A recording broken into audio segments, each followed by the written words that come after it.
Olá, gente, tudo bom? Então, estamos de volta e sem delongas, lhes apresento o Guilherme, meu marido, pessoa Olá. querida. Bom, hoje a gente vai fazer um vídeo que há muito tempo atrás eu comentei de fazer sobre o mercado de trabalho e o histórico do Guilherme na área de jogos de videogame, que é o que ele faz hoje, que ele trabalha hoje, né, como moderador, como designer, vai falar melhor sobre isso.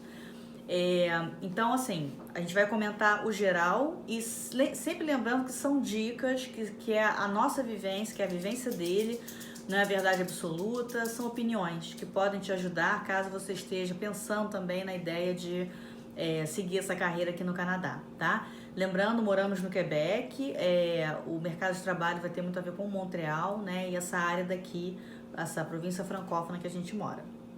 Tudo bom, Guilherme? Tudo bem. Bom, então o Guilherme vai se apresentar um pouquinho, falar do percurso dele no Brasil, aqui também, e aí a gente vai seguindo. Tá bom. No Brasil, na verdade, eu comecei fazendo meu curso técnico em informática. Eu acho que é por isso que isso me levou ao que eu sou hoje. É porque eu gostava muito de informática e foi a primeira vez que eu tive contato com um software 3D, que era o 3D Studio, era até o Windows 3 ainda, um Windows bem antigo, e nem era uma versão para Windows, era uma versão para DOS, então era bem antigo e eu gostei, assim, me apaixonei pelo 3D na época.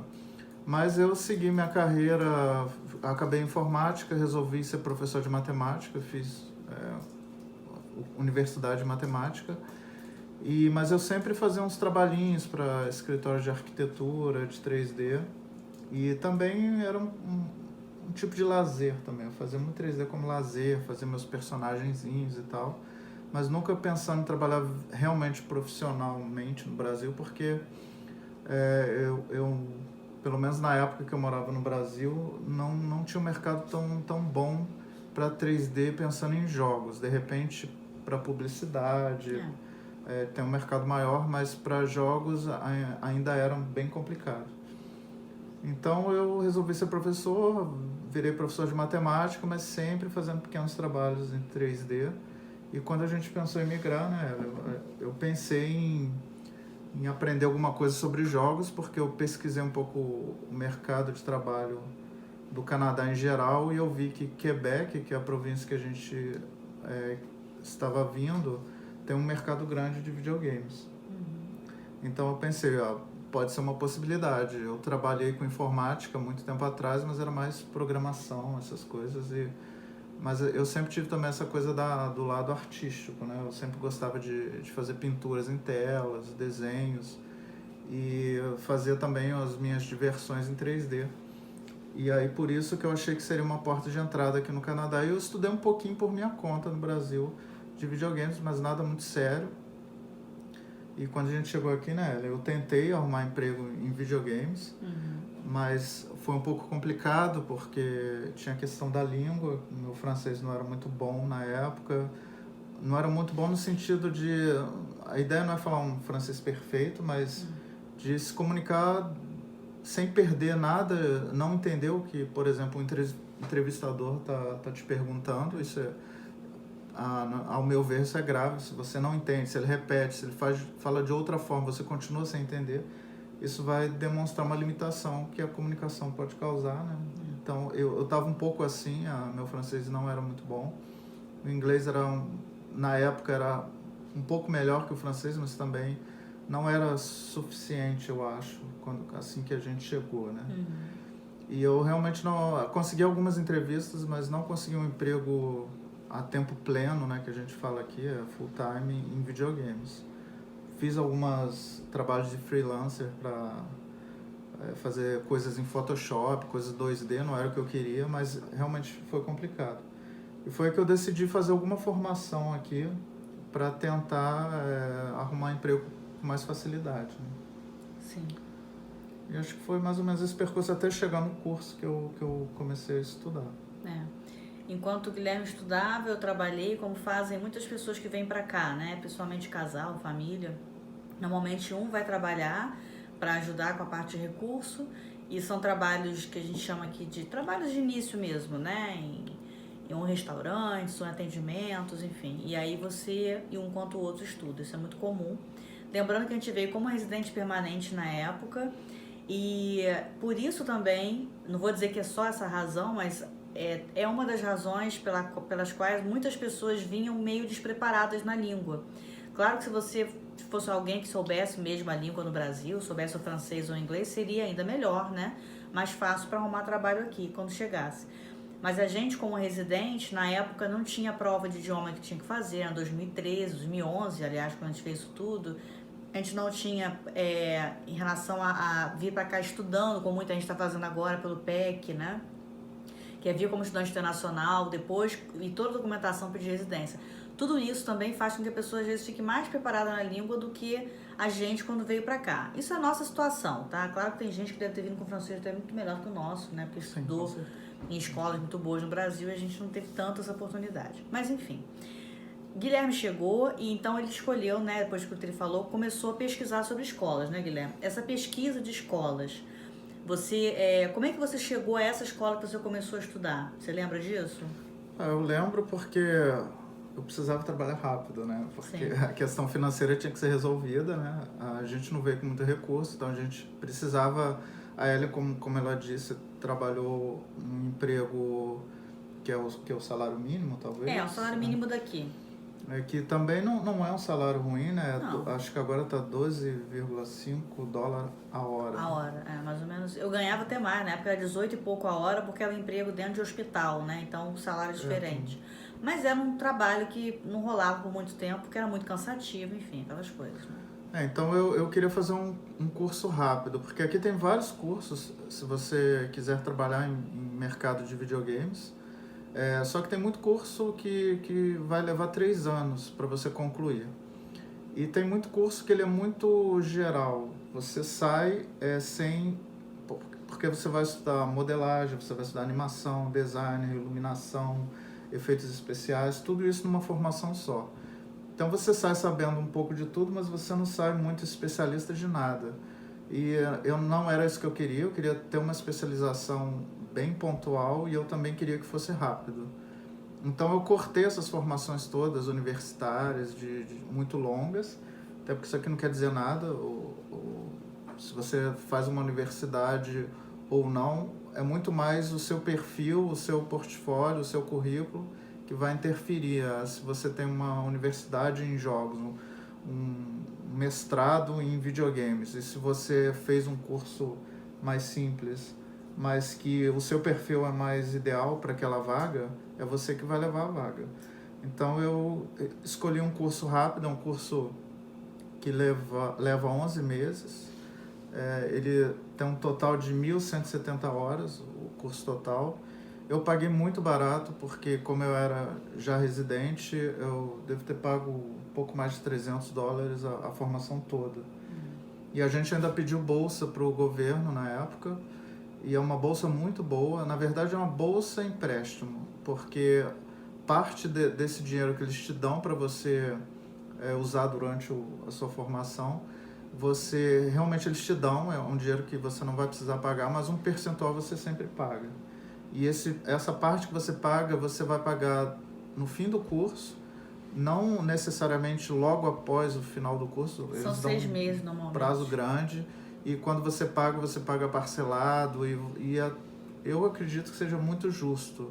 Eles avaliam seu revenue, seu salário, né, anual. Sua questão de tarifação de impostos, se você é casado ou não, se a sua esposa trabalha ou não, se você tem filhos, tudo isso entra no cálculo.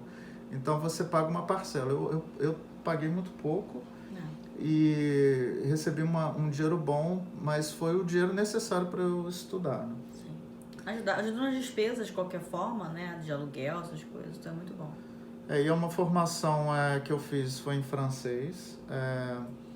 Ela fica muito bem localizada, a escola, porque ela fica em cima do metrô Berry, que é o metrô mais movimentado de Montreal. E essa... A estação Berry-UQAM. Berry-UQAM. UQAM. Ela conecta todas as linhas de metrô de Montreal. Então ela é a mais movimentada e é muito fácil chegar lá na escola. Então essa é uma grande vantagem. Para entrar nessa escola, vou falar primeiro da seleção e depois eu falo dos programas que a escola oferece. Para entrar, você não necessariamente já tem que ter trabalhado no métier, no campo, né? campo de trabalho. Você tem que ter simplesmente assim, um portfólio que mostra algum contato com arte. Pode ser fotografia, pode ser desenhos, pode ser alguma coisa em 3D, mas não necessariamente. Você tem que mostrar que você tem uma ligação com a arte, principalmente no caso de modelador, que é o curso que eu escolhi, o programa que eu escolhi. Você tem que passar por um teste, você faz uma entrevista com os coordenadores dos cursos e você faz um teste na hora. No meu caso, como era uma modelagem, eles pediram para fazer um desenho, deram uma temática de última hora e você tinha que fazer um personagem que se encaixasse nessa temática. E a partir disso eu consegui, posso dizer, uma certa experiência, porque além de eu estudar na escola, já tem 3 anos que eu trabalho na escola. Depois eu voltei para trabalhar como professor nessa escola. Então, assim, não é difícil você entrar. Normalmente a relação de candidatos vagas é muito boa. Isso depende muito do ano, claro, mas a maioria das vezes não é complicado para entrar nessa questão. Simplesmente um portfólio que mostra um pouco suas intenções na arte, muitas vezes já é o suficiente. Então, para entrar é isso, é bem simples. É claro que tem que entender o francês, porque a formação é toda em francês. Ela está ligada ao CEGEP do Vieux-Montréal. CEGEP, eu sempre sou alerta porque eu não faço nenhuma edição, né? Mas o nome do CEGEP é esse, né, Guilherme? CEGEP, né? C-E-G-E-P, né? Vieux, que em francês é velho, quer dizer V-I-E-U-X. Montréal, que é Montreal, como se escreve em português. Da velha Montreal. Da velha Montreal, exatamente. E essa é uma formação para adultos que está ligado ao CEGEP.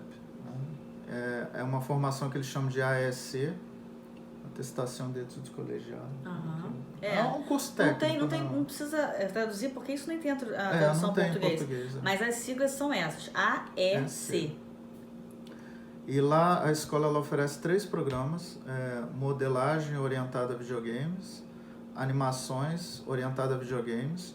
Não tem nada a ver com animação de cinema, porque a animação em videogames são movimentos curtos e cíclicos.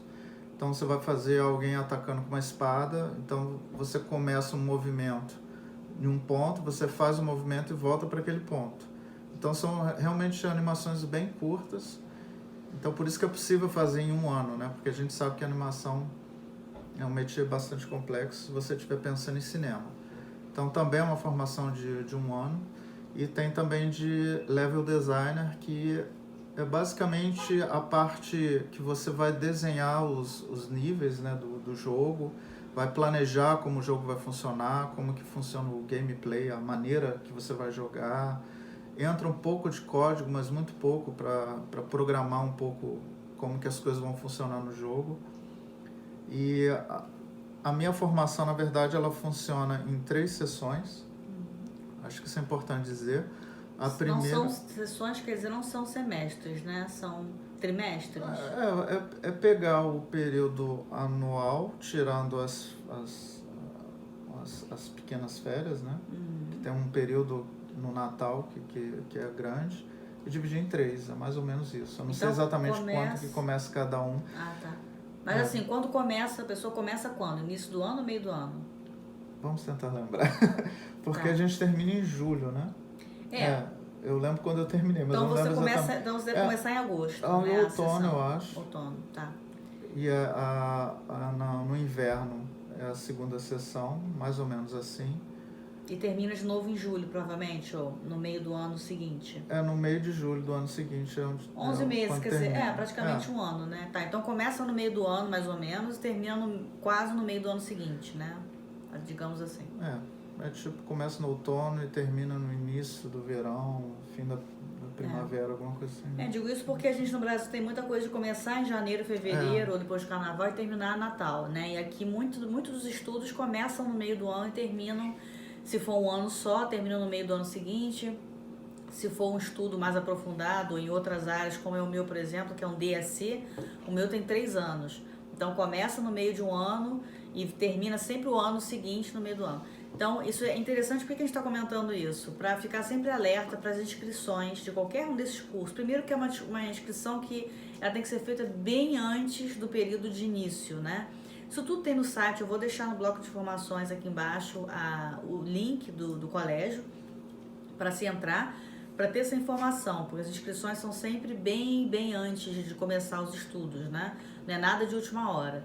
Mas enfim, deixa eu... E a maioria das escolas também oferece o que eles chamam de Ciência da Informação, que é...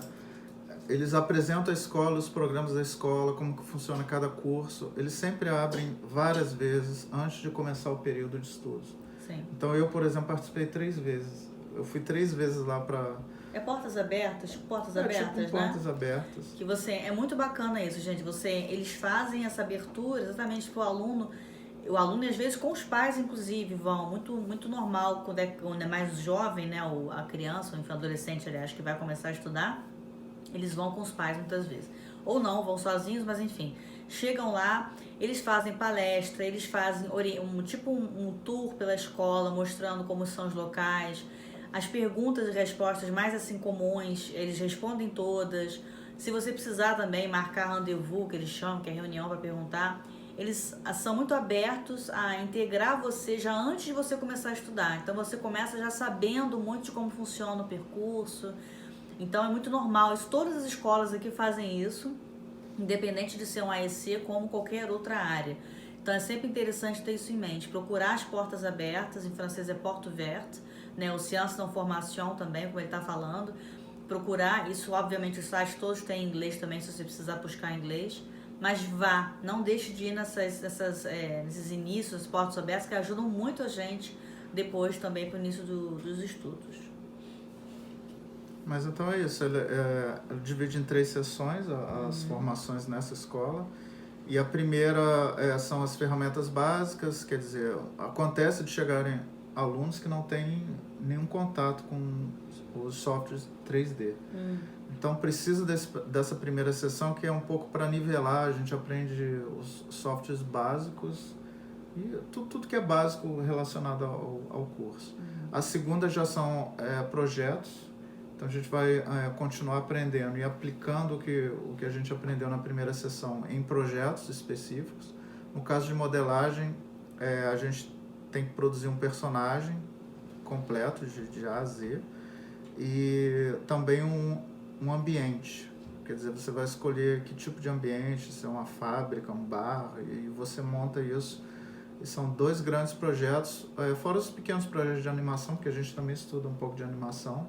Eu acho isso muito interessante, porque você, como modelador, você tem que conhecer um pouco dos outros métiers para você preparar os seus modelos para que funcione bem numa animação, por exemplo.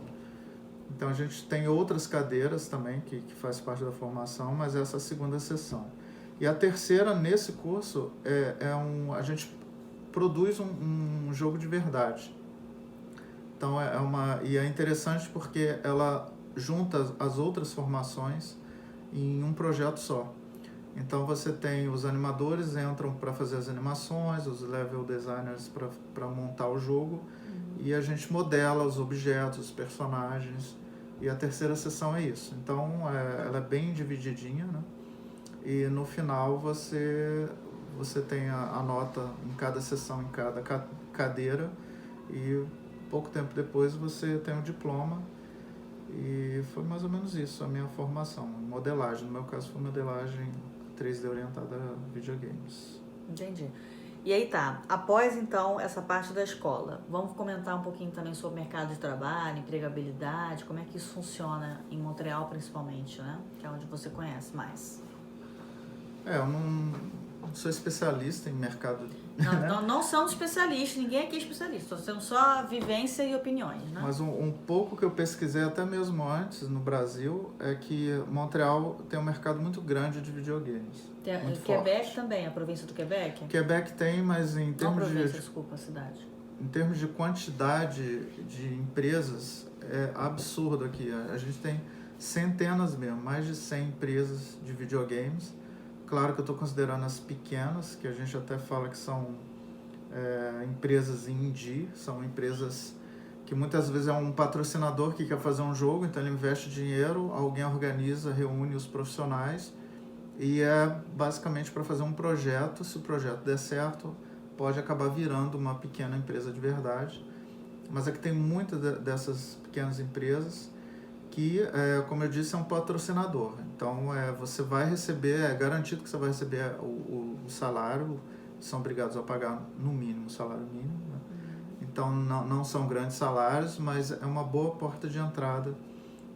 Você já vai ter um portfólio uma produção, você participou de uma produção, né? Eu acho isso importante. Então, eu escolhi esse tipo de trabalho, né? Esse mercado, esse métier e Montreal por causa disso, né? A gente decidiu que aproveitar minha experiência de 3D, fazer uma formação em videogames e aproveitar o mercado que é bem grande aqui. Quebec, Ville de Quebec, a cidade também tem um mercado bom. A Ubisoft me parece que abriu um escritório mais para esses lados, que é uma das grandes empresas aqui em Montreal. Vancouver também tem um pouco, Toronto também tem um pouco, mas Vancouver é mais animação para cinema, mas também tem videogame lá. Toronto tem bastante estúdio também, mas perto de Montreal eu acho que não dá para comparar pela quantidade de estúdios, né, que tem aqui. E você comenta com a gente também um pouco sobre nomes de empresas, só comentar assim, algumas empresas que você lembra os nomes.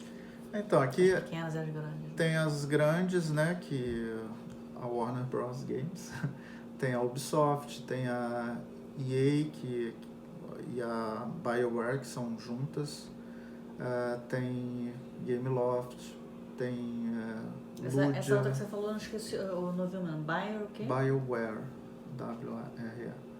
Ela é uma afiliada da EA, que é uma empresa grande também, que faz FIFA, futebol, jogo de futebol. Entendi. Mas ela fez... também posso falar o nome de alguns jogos, né? Sim. O Mass Effect novo foi feito aqui, a maior parte. A Warner faz também parceria com a NetherRealms, que é outra empresa. Então a gente trabalhou no Mortal Kombat, Injustice, são tudo franquias grandes, né? A Ubisoft, acho que todo mundo conhece os jogos da Ubisoft, então... Você falou de uma última, Ludia, não é? Ludia faz mais jogos para celular, parece que é uma pequena... ela é uma pequena empresa, pequena para média empresa, mas ela tem uma lucratividade muito alta, porque é jogo para celular, né? Mas é mais para quem quer trabalhar mais com essa área de mobile. Tem outras, Frima também é uma empresa média que faz também jogos para celular. Gameloft faz jogos para celular, para redes sociais.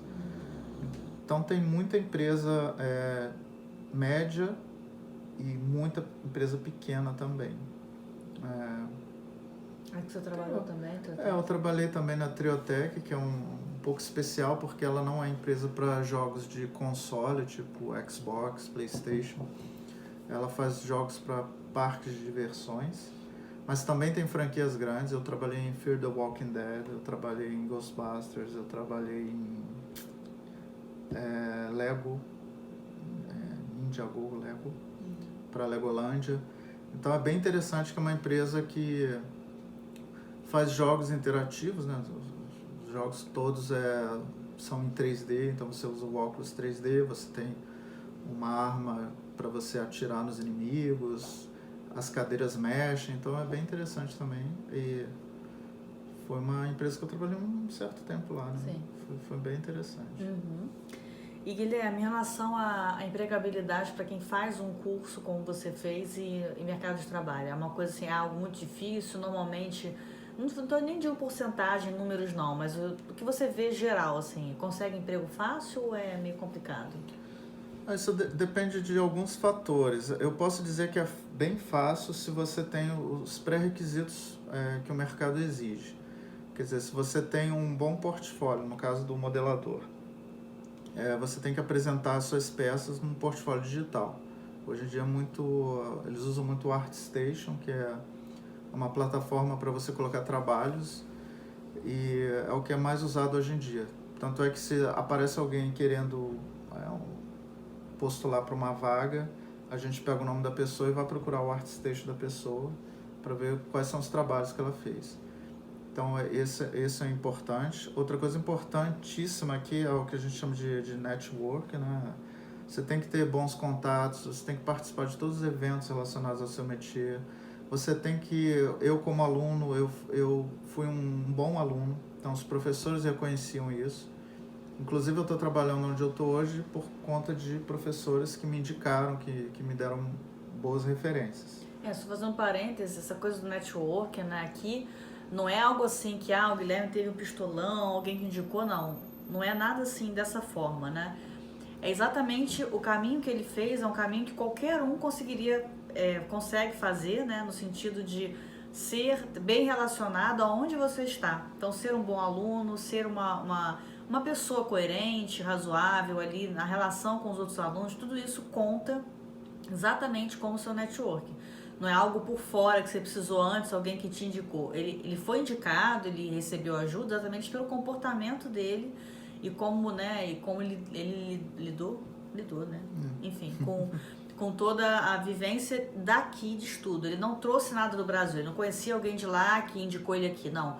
Ele construiu isso aqui, então é algo possível para todo mundo, né, Guilherme? A gente comenta que aqui tem muito savoir-faire e o savoir-être, ou soft skills e hard skills, né?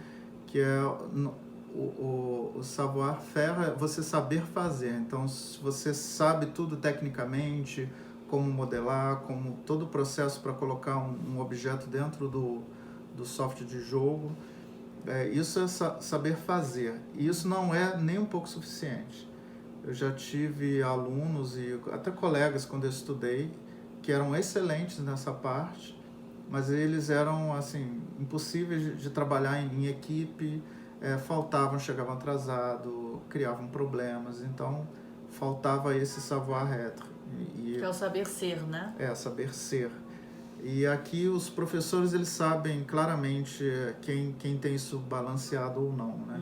E são esses que têm essa parte equilibrada, quer dizer, de repente eu não sou o expert na técnica, mas eu trabalho muito bem com a equipe, eu me comporto muito bem, eu dou conta do trabalho. Então isso é isso que eles querem aqui, né? Sim. Os professores, eles veem isso com muita facilidade, até porque os alunos participam. Aqui, né? Estamos falando de Canadá, mercado daqui, né? Não quer dizer que todo lugar seja assim, mas aqui é. Pelo menos os lugares que eu passei é bem isso, né? Inclusive aqui é muito comum quando você indica alguém para trabalhar na empresa. Tipo, você já trabalha na empresa e aí você indica alguém. Normalmente você recebe um dinheiro para isso. Só que não é assim, então vamos sair indicando todo mundo. Muito pelo contrário, a gente escolhe a dedo porque é alguém que vai trabalhar com você.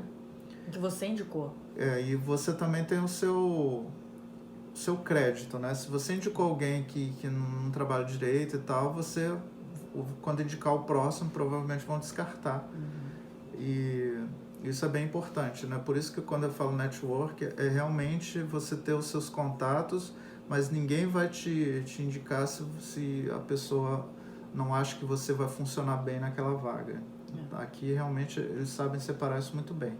Não é assim, porque é meu amigo, porque eu conheço, então vou colocar ele lá dentro da empresa. Isso não acontece aqui. Não funciona.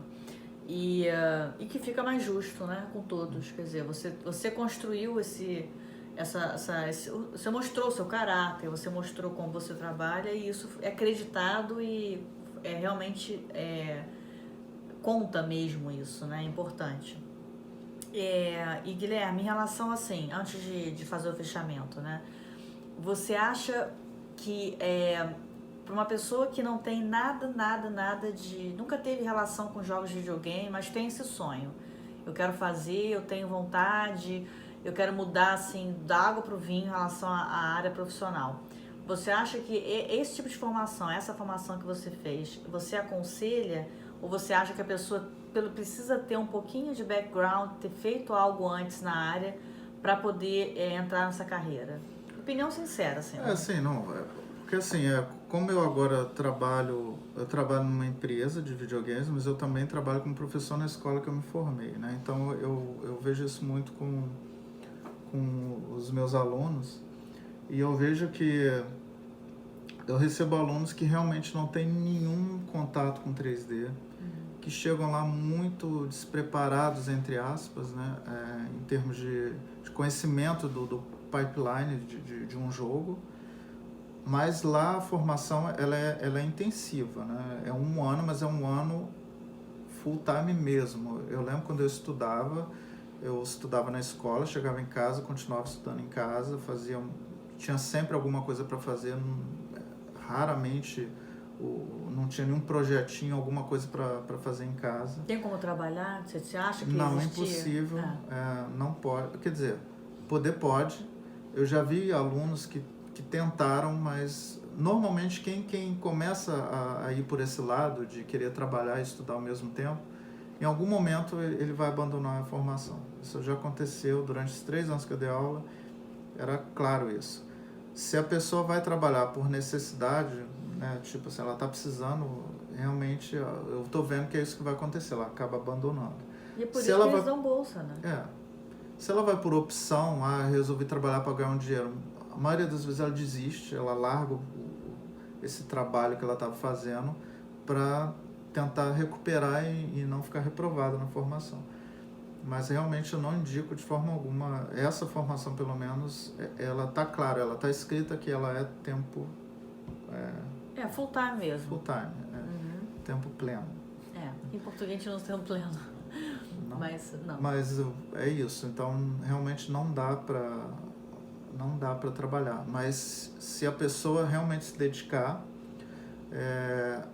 como eu falei, tendo um bom portfólio, fazendo um bom network e postulando, enviando os currículos, não é realmente difícil, ao meu ver, não é difícil. Postulando, aplicando?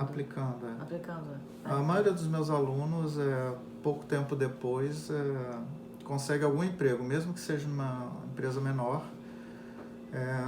Tem muito também a questão da minha área do talento, né? Tem muita gente que diz tem que ter talento, mas isso aqui não é muito visto assim.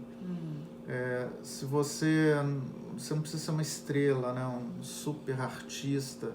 Se você está dentro desses princípios todos que eu falei, você sabe se comportar bem num trabalho de equipe, você sabe as técnicas, mesmo que você não tenha essa facilidade de um olhar artístico mais apurado, uma pessoa realmente de talento, isso não vai te impedir de conseguir arrumar empregos e bons empregos. Até porque muitas das coisas se desenvolve também com a experiência, com o tempo, né? Ou pode se desenvolver, né? E é muito melhor ter um profissional que trabalha seriamente, que não tem tanto talento assim, do que ter alguém super talentoso e que cria problemas na equipe, na produção. Então, isso realmente a gente evita, né? Trabalhar na equipe com esse tipo de Em relação perfil. um pouco sobre o mercado de trabalho, aliás, o comportamento dentro da empresa, mais ou menos assim, como que você vê a equipe? Trabalha-se muito em equipe, tem uma hierarquia muito grande de chefe, digo a experiência que você já teve, né? Como é que o pessoal trabalha junto, assim? Como é essa relação? Isso é até difícil um pouco explicar, porque tem que realmente vivenciar, porque é muito diferente do que você já viveu lá, do que eu vivi no Brasil, né? Realmente, assim, os meus líderes, né? Vou nem dizer chefe, mas a pessoa que é responsável por aprovar ou não o meu trabalho, as minhas tarefas, né? Eles são realmente assim, eles te tratam de igual para igual. Muitas vezes eu vejo lá artistas, não é o meu caso, mas artistas que negam, tipo assim, você poderia modelar isso aqui e tal, não, isso aí não é muito o que eu gosto de fazer, o prazo está meio apertado, é melhor você pedir para outra pessoa, né? Isso no Brasil seria impensável, né? Mas aqui isso é muito comum, ter essa flexibilidade, pelo menos nas empresas que eu trabalhei, isso acontecia. Você realmente trata de igual para igual, não é tipo eu mandei, você faz. Não tem isso. É realmente outro tipo de trabalho. A hierarquia aqui realmente ela existe, até porque tem que existir, mas ela não tem nada a ver com aquela hierarquia um pouco ditatorial, que, né, você é meu empregado, então você tem que fazer isso nesse tempo. Não tem isso, até porque aqui, como tem muitas empresas, muitos empregos, se acontece alguém que lidera dessa forma, a pessoa fatalmente vai escolher outra empresa para trabalhar e aquela impressora vai esvaziando por causa desse tipo de gestão, né? Que aqui realmente acho que é bem raro. Não funciona, né? Existe uma última perguntinha que eu lembrei agora. Em relação à carreira, é algo que normalmente a pessoa meio que... Não vou dizer que ela estaciona, porque qualquer um pode estacionar em qualquer carreira, dependendo do comportamento. Mas é algo que se consegue fazer carreira? Você existe, assim, degrau que você vai galgando? Ou é algo que meio que fica estacionado em relação a salário também? O que você acha, no geral? A área de videogames, principalmente para artistas, isso não está muito bem definido, o plano de carreira. Isso varia bastante de empresa para empresa. A empresa que eu estou agora funciona assim, você começa, se você não tem experiências importantes, vamos dizer assim, em videogames, você começa como júnior. E a cada ano tem uma avaliação, você tem que fazer uma avaliação junto com o seu líder e muitas vezes se decide que você já está num nível não mais júnior, então você passa a intermediário. E depois disso a mesma coisa, você pode evoluir para sênior e depois de sênior ainda tem o avançado, né, o advanced, que seria a última etapa. Eu não falei de salários, mas eu acho que isso é interessante saber um pouco, porque isso também é muito de caso para caso. É também um pouco, não vou dizer tabu, mas não é uma coisa que o canadense sente muita vontade em ficar compartilhando, né, salários, quanto que ganha, quanto que não ganha. Mas o que eu posso dizer é que, pela minha experiência, um júnior pode ganhar, aí a gente usa muito aqui salário por ano. Por né? ano, Um júnior pode ganhar de 30, 35 mil dólares por ano, o que não é um salário super bom, mas é o que justifica um júnior. Isso depende muito da empresa também. Sim. Na empresa que eu trabalho, eu acho que o júnior recebe mais do que isso.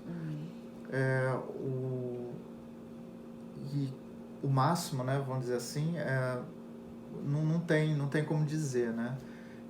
Eu conheço pessoas que ganham 100 mil por ano como artista, né? Então, quer dizer, tem uma carreira sim, mas tem que verificar muito cada empresa, né? Isso é uma coisa que muitas vezes na entrevista, quem está sendo entrevistado pergunta. Como é que funciona o plano de carreira da empresa? Tem que se conversar, né? Quem está entrando na empresa tem que conversar para saber isso, porque isso depende mesmo de cada empresa, depende da área de formação. O Guilherme está falando da área de formação de games, que não existe assim meio que, digamos, uma tabela de preços formada que é meio que seguida em todas as empresas vão seguir. Se você já vai para a área da saúde, para a área da educação, tem um pouco mais de tabela nos valores salariais. Então, o Guilherme está muito na área de arte, então é algo muito subjetivo também, os valores, né, de salário. É muito, como ele está falando, de acordo com a empresa, de acordo com a experiência, o portfólio, tudo isso da pessoa, né? Isso mesmo. Então tá. Quer falar mais alguma coisa que você acha interessante ou você acha que... Não, acho que se você quiser perguntar mais alguma coisa. Quem tá vindo, não, acho que você já comentou realmente tudo, a parte realmente do idioma, que é importante, e para qualquer emprego, né, gente, para qualquer área que você vai estudar, né, quanto mais estudar o idioma antes de vir, melhor. Isso é uma coisa interessante, porque muita gente pensa que na área de games você tem que falar inglês, né? A Warner Bros. É uma empresa americana, né? Então, a princípio, tem que saber inglês, mas é realmente o inglês básico. Eu não preciso lá me expor em inglês, eu me exponho sempre em francês. A não ser com colegas que eu sei que não falam nada de francês, aí eu trato inglês. O meu inglês não é bom, mas a gente consegue se comunicar. Mas eu conheço pessoas lá que realmente ou só falam só inglês ou só falam só francês. Tem funcionários diferentes. Mas a grande maioria fala os dois. Mas, então, realmente não é um impedimento se você não é bom em uma das línguas, né? A área de videogames, ela tem essa facilidade. Tem empresas que são extremamente anglofônicas, mas como está dentro da província do Quebec, você pode falar francês e é o que tem que ser falado francês no Quebec, né? Então, quem não fala o francês é que precisa se adaptar, mas às vezes, por compreensão, você sabe que a pessoa realmente não entende francês, e aí você desenvolve ali em inglês. Tenta dar um jeito, né? E se adequar. Isso também, mais uma vez, na área do Guilherme, né? Não são em todas as áreas. A área de saúde e educação, normalmente, se você está na província do Quebec, normalmente a primeira língua vai ser o francês, mas você também tem que ter bom conhecimento em inglês, porque são 2 línguas do Canadá, no geral, né? São as 2 línguas, vamos dizer que no Quebec o francês vem em primeiro lugar, o inglês no segundo, e no resto do Canadá o inglês seria o francês no segundo, mas vamos combinar que o francês é mais aqui no Quebec mesmo, né? Até mesmo na formação isso é diferente, né? Na formação de videogames, a exigência foi toda em francês, mas a exigência do francês é diferente. Um curso, por exemplo, que está na área de saúde ou na área de educação, que o seu nível de francês tem que ser muito maior. Eu escrevi muito pouco, por exemplo, na minha formação. A gente sempre se comunicava em francês com os professores, com a coordenação e tal, mas para escrever mesmo tinha que ser também em francês, mas eu tive pouquíssimas provas escritas, né? A maioria ou era prova objetiva ou era um trabalho que você tinha que apresentar, então... Que é coerente, né? Porque é isso que vocês vão fazer depois da formação. Você não vai precisar ficar escrevendo textos em francês, que o francês tem que ser esplêndido. São coerentes. Eu acho muito isso assim, no geral. As formações são muito coerentes com o que você vai precisar para depois da sua formação. Principalmente se a gente está falando de nível técnico, que é o nível que o Guilherme fez, o meu também. Lembrando que o técnico aqui no Canadá e no Quebec no geral não é visto como menor ou inferior ao nível universitário, né? São simplesmente escolhas, né? Muitas vezes o seu estudo técnico, o curso que vai fazer técnico, ele tem a mesma quantidade de anos e mesmo de horas, né, do que um curso universitário. Então não tem nada a ver com melhor ou pior, né? Mas, gente, acho que foi, né, Guilherme? Foi. As informações principais. Claro que a gente, sempre que puder ajudar, né? A gente não sabe tudo, muitas das coisas também tem que ser pesquisado, tem que lembrar que a gente tem que pesquisar muitas coisas antes de começar. Pesquisem bastante, entrem nos links, né? Leiam os sites, enfim. Vou colocar o do CEGEP do Guilherme, que ele estudou. E se vocês tiverem perguntas também, que vocês queiram colocar aí embaixo, eu vou repassando as perguntas pro Guilherme e vai me ajudando para responder, porque eu não tenho muita informação, a não sei o que vocês ouviram também. Tá, gente? Espero que vocês tenham gostado e tá no verão, então deve vir mais vídeo por aí, aguardem. Beijo pra vocês. Tchau, tchau.